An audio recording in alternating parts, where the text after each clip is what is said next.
খেয়াল খুশি। এক ছুটির সকালে রাই আর ডোডো তাদের মায়ের কাছে আসে। মা, আমি কি আজ রান্না করতে পারি? কিন্তু মা বারণ করে দেয়। না সোনা, এখন রান্না করতে গেলে তুমি হাত পুড়িয়ে ফেলবে। আগে বড় হও, তারপর রান্না করো, কেমন? মায়ের বারণ শুনে রায়ের মন খারাপ হয়ে যায়। তারপর রাই আর ডোডো বাবার কাছে আসে। ডোডো বলে, বাবা, আমি কি তোমার গাড়িটা চালাতে পারি? আমি আর দিদি গাড়ি করে ঘুরতে যাব। এই কথা শুনে বাবা হো হো করে হেসে ওঠে। তুমি গাড়ি চালাবে? কি হলো বাবা, হাসছো কেন? হাসছি কারণ তুমি আর ডোডো এখন অনেক ছোট। ডোডো সোনা, আগে বড় হও, তারপর আমি নিজে তোমায় গাড়ি চালানো শেখাবো, কেমন? গাড়ি তো আমি চালাতে পারি বাবা, ভিডিও গেমে কত গাড়ি চালিয়েছি।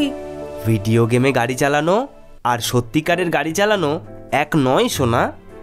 আগে বড় হও, তারপর আসল গাড়ি চালিও।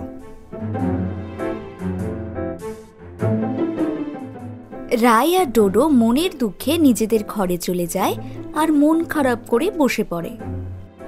সবাই শুধু বলে বড় হও, কিন্তু বড় হতে তো অনেক সময় লাগবে। ততদিন কি আমরা কিছু করতে পারবো না? বড় হতে কত সময় লাগে রে দিদি? অনেক সময় লাগে ভাই, অনেক বছর। ডোডো কিছুক্ষণ ভাবে, আর তারপরে ডোডোর মাথার ভিতরের দুষ্টুমি বুদ্ধির পোকাগুলো নড়ে ওঠে। সে বলে, দিদি, আমার মাথায় একটা দারুণ প্ল্যান এসেছে। আমাদের বড় হওয়ার জন্য এত বছর অপেক্ষা করতে হবে না, আমরা এক্ষুনি বড় হতে পারবো দিদি। কিন্তু কি করে ডোডো? আমি বাবার জামা প্যান্ট আর জুতো পরে নেব, আর তুই মায়ের শাড়ি পরে নিবি, তাহলেই আমরা এক্ষুনি বড় হয়ে যাব। বাহ, দারুণ বুদ্ধি তো। চল ভাই, আমরা এটাই করি। ডোডোর কথায় রাইও নেচে ওঠে, আর দুজনেই মা বাবার রুমে চলে যায়। আলমারি খুলে সেখান থেকে তারা বাবার প্যান্ট, কোট আর মায়ের শাড়ি বের করে। ডোডো, আগে আমি পরি। রাই মায়ের শাড়ি নিজের গায়ে জড়িয়ে নেয়। রাইয়ের থেকে শাড়ি কয়েক গুণ বড় হওয়ায় শাড়িতে রাই একেবারে ঢেকে যায়, শুধু তার মুখটা দেখা যায়। বাহ দিদি, তোকে তো একদম বড় দেখাচ্ছে। দাঁড়া, এবার আমি পরি। ডোডো বাবার প্যান্ট আর কোট গায়ে দেয়। শুধুমাত্র কোটের ভিতরেই ডোডোর গোটা শরীর ঢুকে যায়। বাহ ভাই, তোকে একদম বাবার মতো বড় লাগছে। আমরা বড় হয়ে গেছি, আমাদের আর হোমওয়ার্ক করতে হবে না, স্কুলে যেতে হবে না। আমরা বড়দের মতো যখন যা ইচ্ছে তাই করতে পারবো। ঠিক সেই সময় ঘরে দাদু ঢোকে। রাই আর ডোডোকে দেখে দাদু হো হো করে হেসে ফেলে। হা হা হা হা হা হা, দাদু ভাই, দিদি ভাই, তোমরা কি করছো? আমরা বড় হয়ে গেছি দাদু, এই দেখো আমরা বড়দের ড্রেস পরেছি। বাহ, বড়দের ড্রেস পরলেই বড় হওয়া যায় বুঝি? যাই তো, এই তো দেখো না, আমাকে একদম মায়ের মতো বড় লাগছে। কিন্তু তোমরা বড় কেন হতে চাও শুনি? রাই আর ডোডো দাদুকে সব খুলে বলে। তারা যখন ইচ্ছা ঘর থেকে বেরোতে চায়, গাড়ি চালাতে চায়, রান্না করতে চায়। বড়রা যা যা করে তারা সব করতে চায়। সব শুনে দাদু বলে, বেশ বেশ, বড় হলে কিন্তু আরো অনেক জিনিস করতে হবে। রোজ ভোরবেলা উঠতে হবে। ভোরবেলা? রোজ? হ্যাঁ, রোজ। তারপর বাজারে যেতে হবে রোজ। রোজ বাজারে যেতে হবে? হ্যাঁ তো, তারপর কাজে যেতে হবে। শরীর খারাপ হলেও কিন্তু কাজ কামাই করা যাবে না? না না, তাহলে আমি বড় হব না। আমিও না, রোজ কাজে যাব না। রাই আর ডোডো বড়দের পোশাক খুলে ফেলে আর সেখান থেকে দৌড়ে পালায়। দাদু হাসে। এইভাবেই রাই আর ডোডোর মাথা থেকে এক্ষুনি বড় হওয়ার ইচ্ছা দূর হয়। একদিন বিকেলবেলা রাই আর ডোডো স্কুল থেকে ঘরে ফেরে। মা খাবার নিয়ে বসেই ছিল। ঘরে ঢোকা মাত্রই মা বলে, এই তো আমার সোনারা স্কুল থেকে এসে গেছে, এসো খাবার খেয়ে নাও। মা মা, জানো তো কাল থেকে না মর্নিং স্কুল হবে। তাই নাকি? কিন্তু হঠাৎ করে মর্নিং স্কুল কেন? অনেক গরম পড়েছে মা, দুপুরে বাইরে বেরোনো যায় না, আর আমরা তো ছোট। তাই আমাদের মর্নিং স্কুল হবে সকাল 7টা থেকে। এই কথা শুনে রাই আর ডোডোর মা চিন্তায় পড়ে যায়। 7টায় স্কুল মানে সকাল 6টায় স্কুলের বাস চলে আসবে, তার মানে 5টায় দুজনকে ঘুম থেকে তুলতে হবে। রাতের বেলা তাড়াতাড়ি দুজনকে খাইয়ে দেয় রাই ডোডোর মা।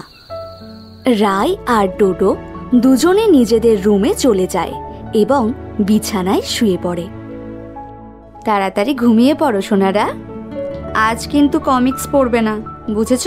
ঠিক আছে মা। মা আলো বন্ধ করে দিয়ে চলে যায়। কিছুক্ষণ শুয়ে থাকার পরও রাই আর ডোডোর ঘুম আসে না। এই দিদি, ঘুমিয়েছিস? না, ঘুম আসছে না তো। ডোডোর মাথায় সব সময় দুষ্টু বুদ্ধি খেলা করে। সে বলে, কমিক্স পড়বে? আলো জ্বাললে মা বুঝতে পেরে যাবে। টর্চ জ্বেলে পড়া হবে। রাইও রাজি হয়ে যায়। দুজনে টর্চ জ্বেলে বিছানায় শুয়ে শুয়ে কমিক্স পড়তে থাকে। তাদের ঘুমোতে ঘুমোতে রাত 12টা হয়ে যায়। পরের দিন রাই আর ডোডোর মা ভোর 4:30 উঠে পড়ে আর তার 2 সন্তানের জন্য ব্রেকফাস্ট আর টিফিন তৈরি করে। আর ঠিক সেই সময় ঘড়ির কাঁটায় 5টা বেজে যায়। এই রে, 5টা বেজে গেছে, যাই দুজনকে তুলি। রাই আর ডোডোর মা রুমে ঢুকে রাই আর ডোডোকে ডাকতে শুরু করে। রাই, ডোডো, শোনা বাবা আমার, উঠে পড়ো, স্কুলে যেতে হবে তো। কিন্তু দুজনেই কোনো সাড়া দেয় না। ডোডো, রাই, উঠে পড়ো সোনা, 5টা বেজে গেছে, উঠে ব্রাশ করবে, ব্রেকফাস্ট করবে, দেরি হয়ে যাবে সোনা, উঠে পড়ো উঠে পড়ো। 5 মিনিট মা। 5 মিনিট পর পর মা আবার ডাকে, কিন্তু এবার রাই ঘুম জড়ানো গলায় বলে,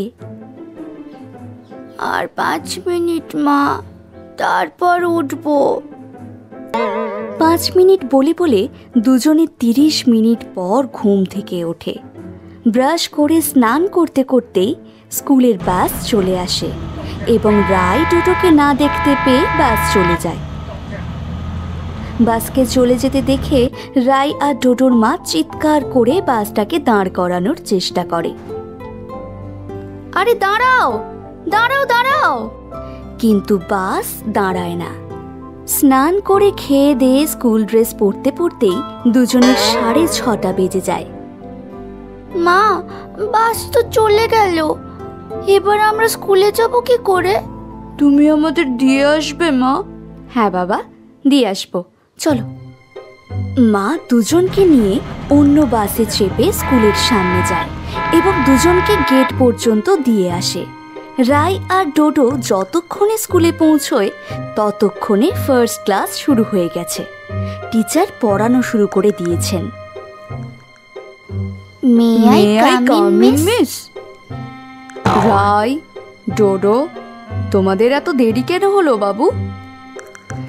রাই আর ডোডো দেরির জন্য ক্ষমা চায়।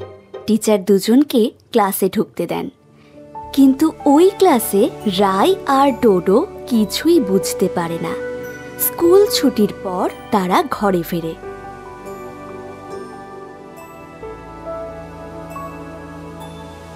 এই যে আমার সোনারা, স্কুল কেমন হলো আজ? দেরি করে ক্লাসে পৌঁছেছি, তাই কিছুই পড়া বুঝতে পারিনি। কাল থেকে আর দেরি করব না মা। তার জন্য তো তাড়াতাড়ি উঠতে হবে বাবা। তোমরা সত্যি করে বলো তো, আজ তোমাদের দেরি করে ওঠার কারণ কি? আসলে মা, কাল আমরা একটু কমিক্স পড়ছিলাম। জানি তো, আমার দুষ্টু সোনা। কিন্তু আজ থেকে নো কমিক্স, প্রমিস। রাতের বেলা দুজনে খেয়ে দিয়ে তাড়াতাড়ি শুয়ে পড়ে। পরের দিন ঠিক সময়ে উঠে স্কুলে যায়। দুজনে বুঝতে পারে স্কুলে লেট করে যাওয়া ঠিক নয়। হ্যালো বন্ধুরা, আশা করি তোমাদের এই ভিডিওটি খুব ভালো লেগেছে।